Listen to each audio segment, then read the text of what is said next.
Welcome to today's Explainer.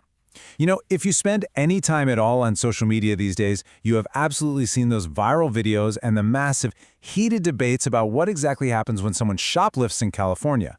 It's everywhere. But today, we are cutting straight through the noise and the endless internet rumors. We're going to look strictly at the facts to give you a crystal clear understanding of California's shoplifting laws.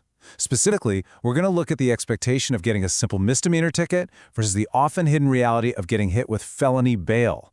Let's get right into it. Let's dive in by tackling the absolute biggest rumor on the internet head-on. You've probably heard it yourself. Is shoplifting in California basically legal now? Well, because of Proposition 47, a lot of people have heard that shoplifting is quote-unquote only a misdemeanor. And this has sparked this huge, widespread myth that there are literally zero consequences for walking out of a store with unpaid merchandise. People just assume it's a tiny slap on the wrist, a small paper ticket, and you're sent right on your way. But as we're going to see today, the legal system is way more complex than a viral clickbait headline. So the whole thing really hinges on one very specific number, $950.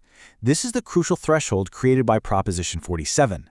Taking items valued at or below this exact dollar amount is generally what people assume keeps the crime perfectly boxed into the category of a simple misdemeanor. The general belief out there is that as long as you stay under that $950 limit, you are completely shielded from serious felony charges. But to truly grasp how this works in real life, we have to look at exactly what the letter of the law actually says. Okay, let's break down the actual rule book. Penal Code 459.5. This is the specific shoplifting statute that was created under Proposition 47. Now, I know legal jargon can be dry, so in plain English, here's the deal. To be charged under this law, three specific things have to happen. First, you have to enter a commercial establishment, like your local retail store. Second, that store has to be officially open during its regular business hours. And third, the person has to walk in with the intent to commit theft, and the total value of what they take or even just intend to take cannot cross that $950 line we just talked about.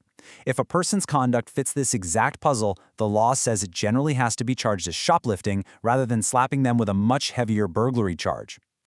So what does this actually look like in the real world? How do everyday people, or maybe just a young adult making a really foolish choice, trigger this exact charge? Listen, it's almost never some dramatic Ocean's 11-style heist. Usually it's just concealing cosmetics, slipping a t-shirt into a backpack, or pocketing some small electronics and trying to walk out the door. It also covers sneaky stuff, like switching price tags so a more expensive item rings up for less, as long as the total value is still under that $950 mark, or honestly, just walking through the front doors having already made up your mind that you're going to steal something under that limit. These are the classic, textbook examples of behavior that triggers PC 459.5. Now here's where things get really wild, and where we find a massive, massive gap between what people expect to happen and what can actually happen. Because of Prop 47, the expectation is that this entry with intent theft under $950 is always just going to be a simple misdemeanor ticket. You probably think, hey, the dollar amount is super small, so the consequences are going to be small too, right? But here comes the reality check. Felony bail may actually be required. Yes, you heard me right. Even when the action fits the exact, perfect definition of misdemeanor shoplifting, the legal system can suddenly and abruptly shift straight into felony bail rules. So how on earth is that possible? Well, it all comes down to the fine print. You see, the law actually has written exceptions that operate exactly like the terms and conditions on a software update. Most people never read them, but they absolutely dictate what happens to you. Even if the shoplifting is well under $950, your personal criminal record changes the stakes entirely. If a defendant is required to register under Penal Code 290, which is California's sex offender registration framework, or if they have prior convictions for extremely serious offenses, what the courts call super strike priors under Penal Code 667, everything flips. The statute literally says that these specific individuals do not get that standard easy misdemeanor treatment when it comes to bail. For them, a seemingly simple shoplifting arrest instantly requires felony bail. Let's ground this in reality for a second. Imagine someone gets arrested for shoplifting in a town like Roseville, California. What does that actual journey look like? Step 1 is standard booking and intake. Fingerprints, mugshots, getting entered into the jail's computer system. But Step 2? The charge review and criminal history check? That right there is the absolute danger zone. Law enforcement isn't just looking at the $50 pair of jeans that got taken, they are digging into the person's past. If those PC 290 or Super Strike priors pop up on the screen, the system flags them immediately. And that leads directly into step 3, where bail is set.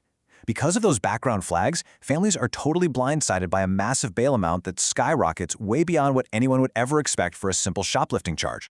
But here's the thing, prior convictions aren't the only trapdoors hidden in the system.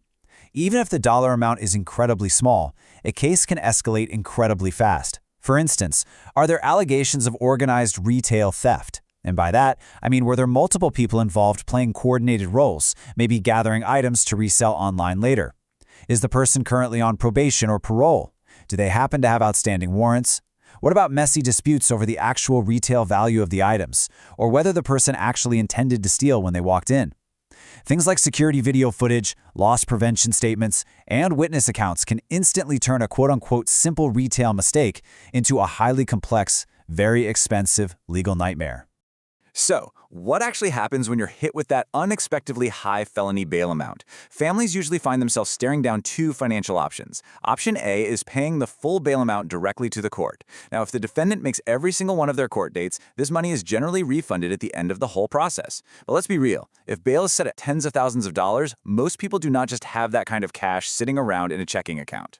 And that brings us to option B, using a bail bond through a bail agent. In this scenario, you pay a small fraction of the total cost to the agency, a non-refundable fee, and they post the bond to secure your loved one's release while the actual legal case plays out. If you or your family ever find yourselves receiving that awful, dreaded phone call from someone who has just been arrested, taking practical, immediate steps is absolutely critical to navigating the system safely. First, get totally accurate booking information, their full legal name, date of birth, and exactly which facility they are being held in. Second, ask if bail has been set yet and find out the exact dollar amount. Third, and I cannot stress this enough, this is massively important, do not discuss the details of the case on a jail phone call. Literally everything said on those lines is recorded and can be used as evidence. Finally, try to confirm if the person has any prior records or registration issues that might trigger those crazy felony bail exceptions we talked about. Moving quickly and quietly is the absolute key to surviving those highly stressful first few hours. And that brings us to the end of our explainer. We've seen today how the expectation of a simple, totally consequence-free misdemeanor under Proposition 47 can completely shatter when it collides with the reality of a person's criminal history and the strict fine print of the law. So I want to leave you all with one final thought. If a quote-unquote small mistake can trigger massive, life-altering legal consequences just based on the fine print of your personal history, do you really know the full risks of the laws in your state? It's a powerful reminder that the legal system is basically never as simple as a viral internet rumor makes it out to be. Thank you so much for joining me to explore this incredibly fascinating topic. Keep asking questions, keep looking closely at the facts, and I will see you in the next explainer.